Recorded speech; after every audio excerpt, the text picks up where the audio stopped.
Kalau nih yang buat Kak Peri Korek. Kak Peri buat Inilah bangunan pasar distrik di Kompleks Agropolitan Center Desa Muara Beliti Baru, Kecamatan Muara Beliti, Kabupaten Musirawas yang sudah rampung dikerjakan sejak tahun 2010 lalu. Meski pembangunannya telah selesai 8 tahun yang lalu, namun hingga kini belum beroperasi, malah terkesan hanya dibiarkan begitu saja. Bahkan kepastian mengenai waktu pengoperasian pasar distrik agropolitan ini masih belum jelas sampai kapan. Tampak di lokasi pasar sudah mulai dipenuhi dengan rumput dan juga sampah.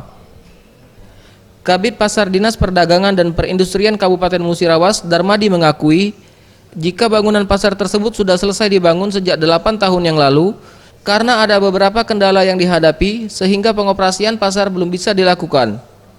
Salah satunya lokasi pasar yang dinilai kurang strategis, yakni jauh dari pemukiman warga sehingga belum ada pedagang yang mau menempatinya. Berusaha, oleh karena sudah lama sekali itu memang kendalanya memang itu pasar itu jauh dari pemukiman masyarakat. Jadi idealnya pembangunan pasar itu harus sudah ada embrio pasar terlebih dahulu. Sementara itu, meski pasar distrik di Kompleks Agropolitan Center hingga kini terus terbengkalai, namun Disperindak tetap menargetkan pemanfaatan pasar dapat dilakukan pada 2020 mendatang. Tim Liputan, Sriwijaya TV.